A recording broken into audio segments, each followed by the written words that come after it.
Brian Kelly says it's moving day for the LSU secondary. What does he mean by that? We're talking about it. It's Locked on LSU. Let's go.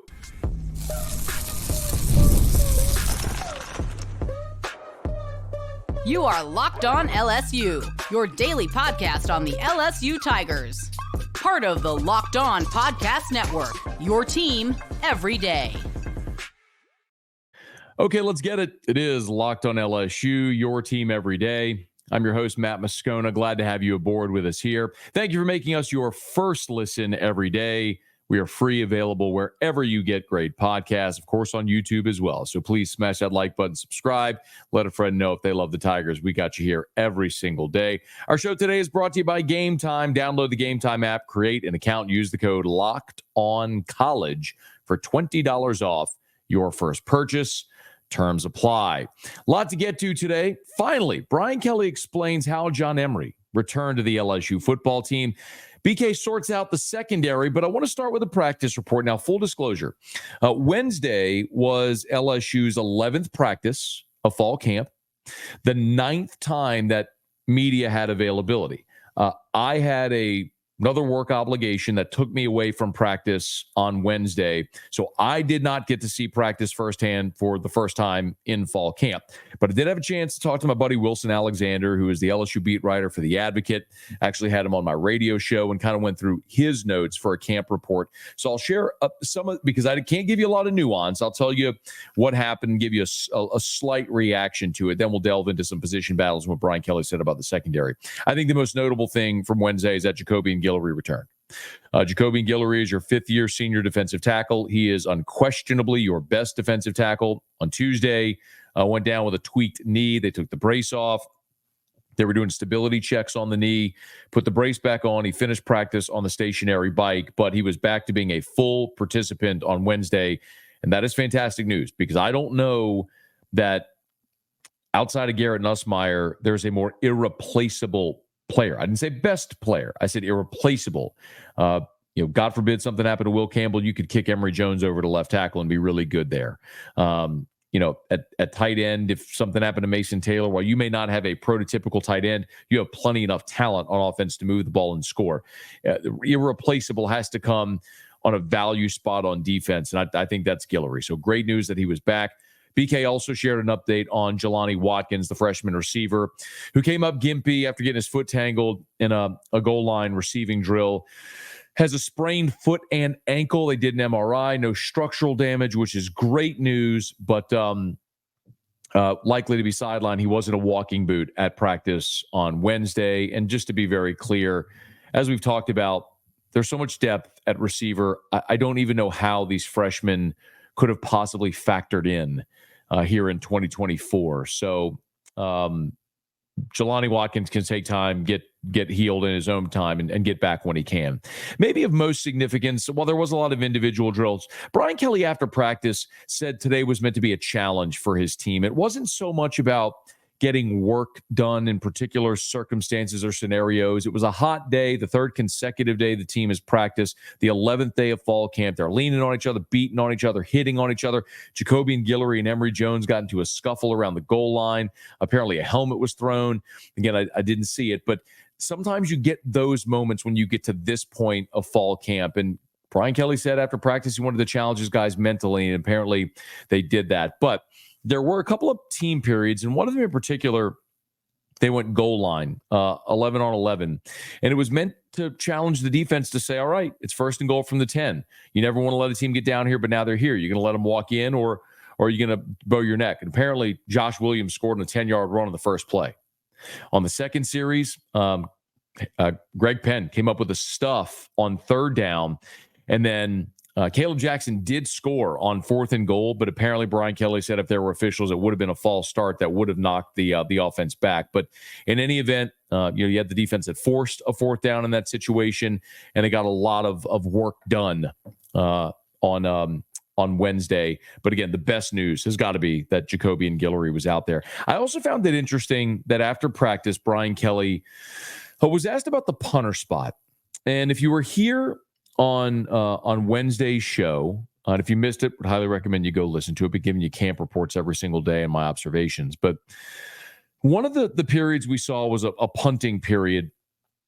And, my observation, again, it's a limited observation because we don't see every snap of every practice and there's a lot going on. So you're just trying to get the best guess that you can based on what you see.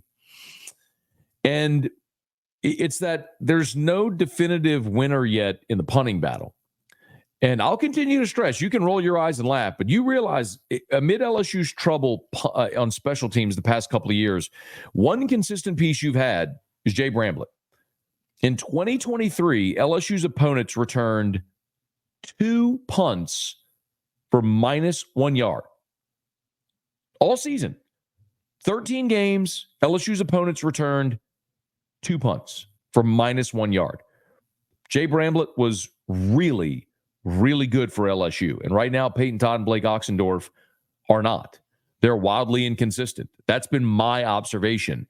And Brian Kelly, when he met with reporters after practice on Wednesday, essentially confirmed that. At the punting position, I think we've got 2 guys that in some ways, I think complement each other, and that I think they both can help us. We just need to find out in what realm, they're both extremely talented. They both have big legs.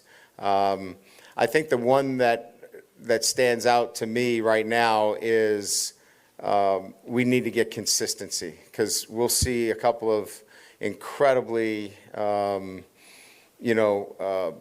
big kicks, and then we'll see one that is certainly not effective enough. So we'll let those guys continue to challenge each other, but I think it's going to sort itself out, and if we got to play them both, we'll play them both. If that's what ends up happening. If you got to play them both, you'll play them both. Not here to say I told you so, but that is validating. That when you go out to practice and you make observations, and then the head coach meets with the media and effectively confirms it, it tells you that your eyes are good and what you're seeing. And that's a problem for LSU, because last year your offense was good enough that it bailed out your defense enough, meaning you were able to win 9 games despite having the worst defense ever. I think this offense is going to be plenty good, and I think the defense is going to be better. But if that third phase can pull its weight, it's going to complement both sides of the ball. And I think having either Oxendorf or Peyton Todd develop some consistency. There's that word again. Blake Baker said it. Brian Kelly said it. Joe Sloan said it. You could tell there's a theme here at LSU fall camp. They have some things that are really good. If they can do those really good things consistently, this could be a pretty good football team and a pretty special season, but they're not there yet. 2 more weeks of camp to go. Brian Kelly also, when he met with the media, referred to the competition in the secondary coming up this weekend as moving day. I'll explain what I think he meant, and you'll hear from BK next. Locked on LSU, your team every day. Our show is brought to you by Game Time, man. I've told you over and over how much I absolutely love going to Major League Baseball games. One of my favorite pastimes is the Great American Pastime. There's nothing quite like it. Sit in the stands, the smell of the grass, the crack of the bat, the pop of the mitt, the roar of the crowd. Baseball just smells and sounds and feels and looks like Americana. And Game Time helps you get to the big league ballpark any day you want. I love it.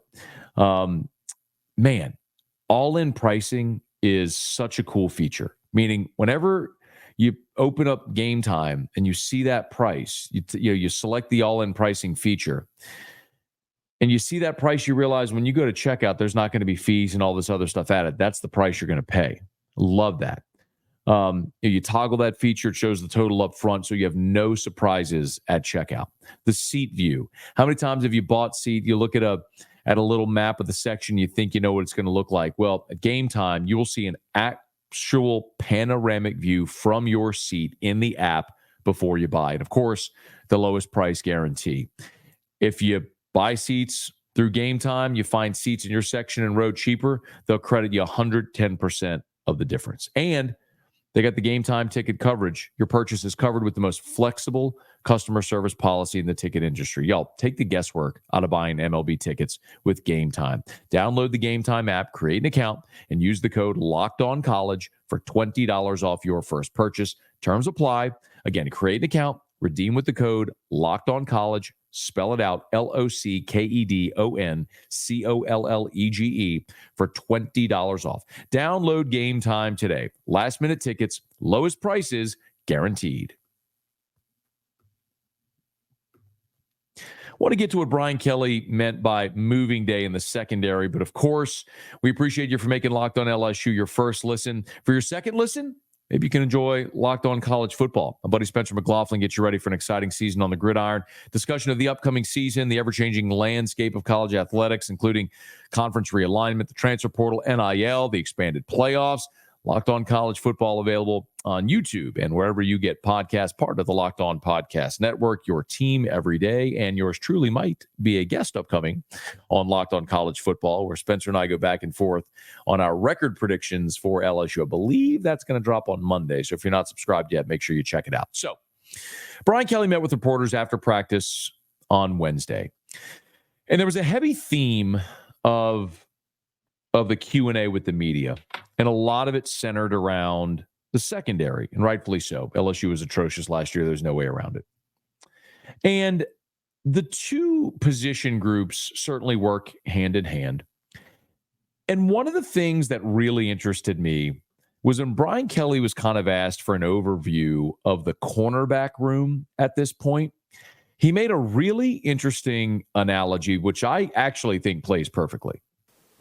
We haven't put up a depth chart, really. We're rolling out different guys, and I think Corey's looking for the same thing that I'm looking for. Who's able to stack days together consistently, instead of, well, I had a good day today, but I didn't have such a good day yesterday. And I think that's probably everybody, including, the quarterbacks and the wide receivers. We just need to be more consistent. We have a good day, and then the next day is not so good. I think it's just this group now it's about, this is probably not a great analogy, but, we're getting close to like moving day, like in golf.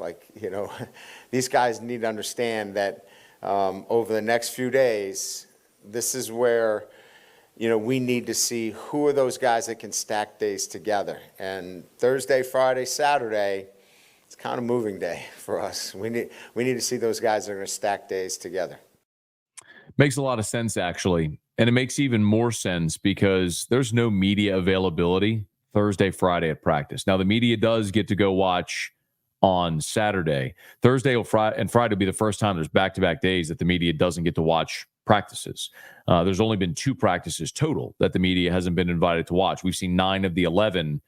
They're going to practice Thursday, Friday, and we're not invited, which means I believe, Thursday, Friday is where the rubber is going to meet the road, and we go watch this team practice Saturday. We're going to see team periods, and that's where jobs are going to be won. You got to keep in mind, camp is interesting because while there's urgency in camp for jobs and to get better and all that stuff, there's nothing like the urgency of a game week when you have an opponent.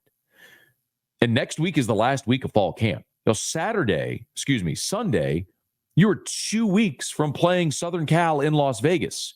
It is time to start making determinations of who your guys are going to be. So while Brian Kelly says we don't really have a depth chart out right now, I believe him.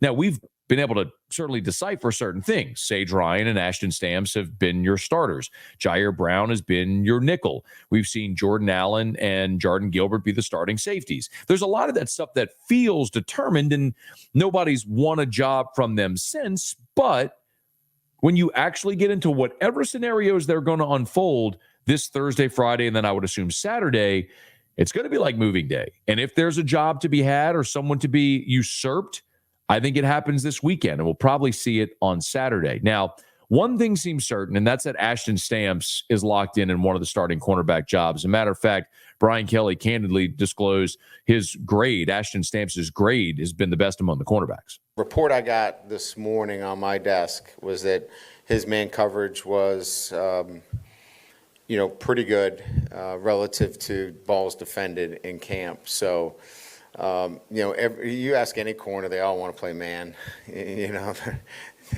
There's not a corner that wants to play, zone coverage. I think they're the best at that, and that's good, right? I mean, you want that kind of mentality. But defended balls, pass breakups, his numbers were best in camp. So I think he feels comfortable being out there. He's moving well. He's pain-free. He had some nagging injuries last year. So I just think he feels confident out there. He's stronger. He's had a real good year in the weight room. And I think his confidence is high that he can play in the SEC against the very best because he goes against them every day. I'll remind you, Ashton Stamps started 4 times as a true freshman, but played a ton. He had 23 tackles and only 2 pass breakups. He was part of a defense that was the worst defense in the history of the school. And so it's fair to say, well, just because Ashton Stamps is a year older and he played a lot last year, are you really any better because he's out there? Well, Brian Kelly just told you that he's been the best guy they got as far as coverage and pass breakups and all of their charting here so far in fall camp, and it shows. He's the best guy they got. I'm not telling you Ashton Stamps is an All-American or an All-Conference cornerback, but I'm telling you right now he's the best guy they got. And the best guy they had a year ago was Sigh Alexander. And you know the story there. Sigh Alexander tore his ACL in the second half, or right before halftime, actually, against Army, and played and started in 8 games and missed the remainder of the season with that torn ACL. And he's out there. And Brian Kelly candidly told us that he's got no limitations. But Sigh Alexander's out there playing cornerback with a brace on. And they're still waiting for him and watching him progress. And in the meantime, he's running with the 3s as he continues to round into form. I have a follow-up on Sigh, but first, this was Brian Kelly on Wednesday giving an update on where Sigh Alexander is right now. And then Alexander, I think, is getting better by the day. I think it's just a matter of he just needs more reps and more confidence. Coming back off of an ACL at that position is probably, if not the most difficult, I think it's probably the most difficult position with, the change of direction, plant, drive, all those things. But he's a different player than he was the first day out here. I think there's a lot more confidence. So he'll keep getting better. He's a different player than he was the first day, meaning the first day of fall camp. So over 11 practices, Sigh Alexander is a different player, meaning he's progressing, which is great news. Because here's my opinion. If Sigh Alexander can revert to form of a year ago, then he and Ashton Stamps are your best cornerbacks. And if you could put Sigh Alexander and Ashton Stamps at corner, that allows you to take Sage Ryan and move him to safety. Y'all, I know there's a lot of LSU fans that have been critical of Sage Ryan because he came in as a 5-star and the career production hasn't necessarily lived up to it. But in all fairness to Sage Ryan, he has not played his natural position in 3 years at LSU. He was injured as a freshman, which cost him much of his freshman year. He has played nickel, and then last year, out of necessity, played boundary corner. Finally, in spring, we saw him play safety, which is his natural position. But now Brian Kelly is saying they're cross-training him in the event that they need him at corner. I mean, it was bad last year. It's good to have a backup plan and every option available to you. So we've seen Jordan Allen play safety and Sage Ryan play corner.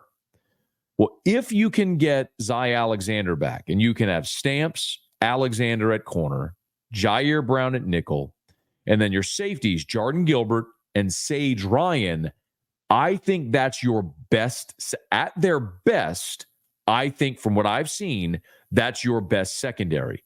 But that's all contingent upon Sigh Alexander getting back to form. And it may not happen in time for USC, but the way the schedule works out in LSU's favor is that after you play SC, you've got a month where you shouldn't lose a game. You got Nicholls, South Carolina, UCLA, South Alabama, and then an open date. So after USC, that's 5 weeks before you got to play Ole Miss, to where hopefully if Sigh Alexander isn't ready week 1, maybe by the time you play Ole Miss, you've ramped him up to that point, and then your best defense is out there. Now, Brian Kelly also was asked about the safeties and how they can improve right now. We've got to continue to stress them in tackling. That's really going to be a big piece for us is can we erase some mistakes up front? And when we say mistakes up front, if we cut a gap loose, if there's an issue up front relative to a run fit, can those safeties erase for us? And we're not there yet. We need to continue to evaluate that. I think we've done a pretty good job relative to the communication. That was going in something that we were concerned about. I think that's been a piece that I think has been really, from my end, a pleasant surprise. We've gotten good communication. We're not in a position where we feel like we're not getting the right calls and executing the right coverages and, obviously coverage fits back there. So that's good. Okay, two things that Brian Kelly said there. One, the communication's been better than he expected. This has been one of the observations I've shared. Corey Raymond, Blake Baker, Jake Olson, they have simplified in that secondary. You just don't see guys right now running around with their palms up or pointing at their teammates after coverage busts. Guys are where they're supposed to be. That's because LSU's coaching staff defensively has simplified. So the communication is good. Guys are where they're supposed to be. They may not be physically as elite as their offensive counterparts, but just being where you're supposed to be is a dramatic improvement from a year ago. That was one piece of what Brian Kelly said there. The other was tackling. Now, he wasn't saying that they're going to need to tackle in the secondary, basically saying, look, I don't know how good our run defense is going to be on the defensive line. And if guys bust through, we got to be able to tackle on the back end. Do you remember last year why Brian Kelly said they were moving, week one, why they said they were moving Sage Ryan to cornerback? Because of his ability to tackle. Now, incidentally, on the first defensive series of the season, it might have been the first defensive play, Sage Ryan missed a tackle. But one of the reasons Brian Kelly said he was putting Sage Ryan at corner was his ability to tackle. Having Sage Ryan at safety and his ability to tackle and his athleticism and physicality is a plus on the back end. And yes, he's athletic and has some coverage skills. Better coverage skills as a safety than as a boundary corner, which is why I will continue to stress, if LSU can get Zy Alexander back healthy and move Sage Ryan to safety, all of the things that Brian Kelly, all the dots he's connecting here, line up with that lineup. You just got to find a way to win 2 weeks from Sunday against USC. And then you have a month. You have a solid 5 weeks to figure out a lot before you play Ole Miss in what is a pendulum swinging game of your season. Okay, it's Locked on LSU. Two more players that I want to talk about. Why John Emery returned and the biggest improvement in Ka'Morreun Pimpton. That's next. Locked on LSU, your team every day.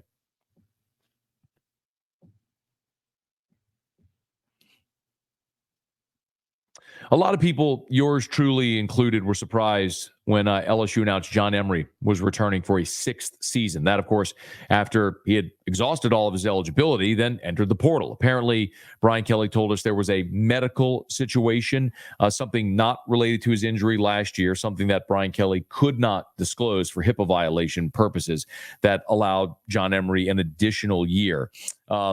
Maybe one day we'll get that story, whatever it may be. But ultimately, John Emery's back with LSU.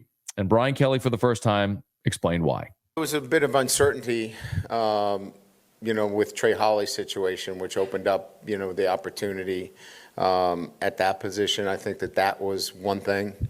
I think the other was that he graduated, and we kind of put a mandate on that, he had to do the work academically. And I think the third thing was that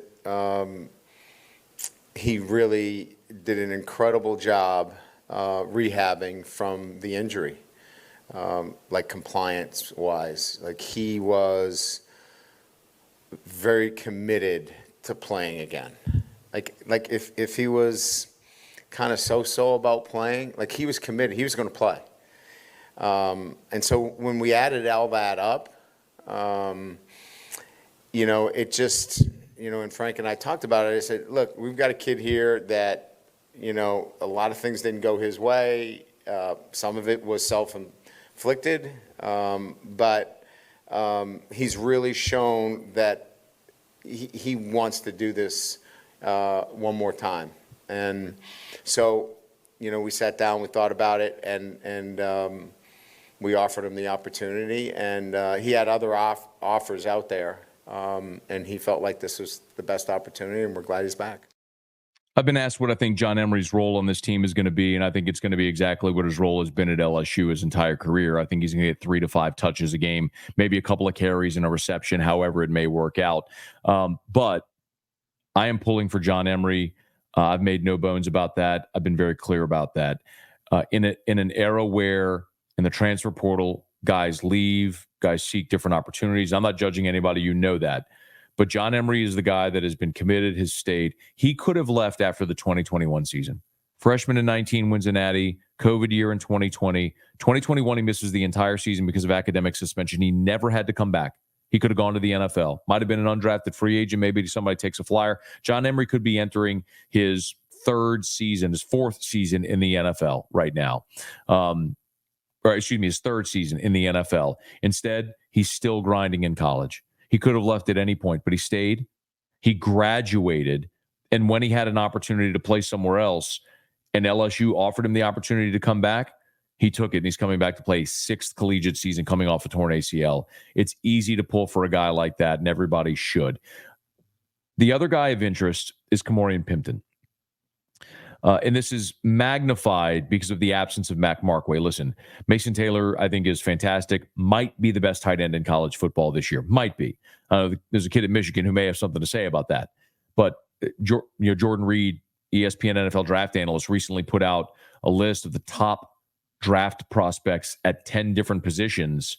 And he had Mason Taylor as the number 1 draft prospect at tight end. So a lot of different ways that you can cut it. But with Mac Markway no longer there and looking at Pimpton and Trey'Dez Green, you have 2 pass-catching tight ends and only 1 guy that is a true multifaceted pro-type tight end that Brian Kelly has often featured in his offenses.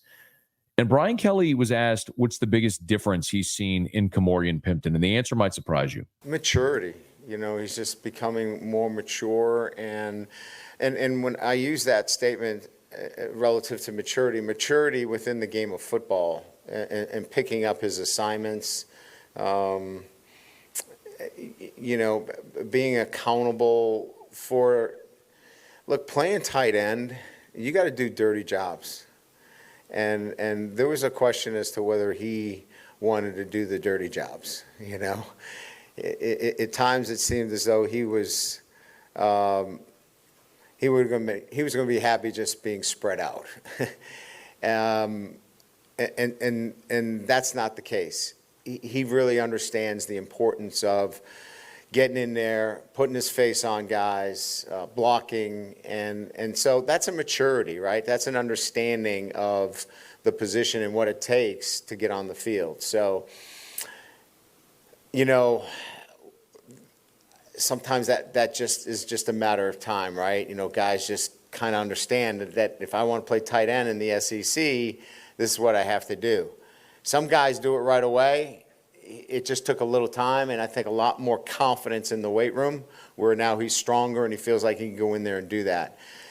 We knew the pass catching was there. That wasn't something that we had to worry about. It was the other things, and he's done a nice job there, and that's what's put him in a position where we can feature him. I've said it so many times.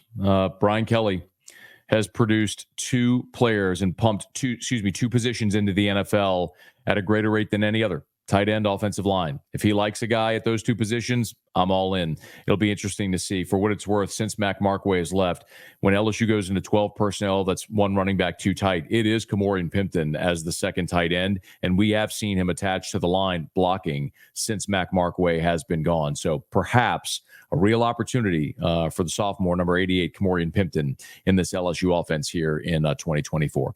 Okay, that's going to do it for us here on this edition of Locked on LSU. If you're new, please subscribe up on your favorite podcast app. Rate us, leave a review. Hey, remember, now that we're done, thank you for making Locked on LSU your first listen. Go check out Locked on College Football. From NIL deals to the never-ending conference realignment rumors, my buddy Spencer McLaughlin's got you covered on Locked on College Football. It's linked in the description, so you don't even need to search for it. It's part of the Locked on Podcast Network, your team every day. Okay, thanks for being here. Subscribe if you would. If you're on YouTube, smash that like button, hit the bell so you're notified whenever we post, and let a friend know if they love the Tigers. We got you here every single day For Locked On LSU, your team every day.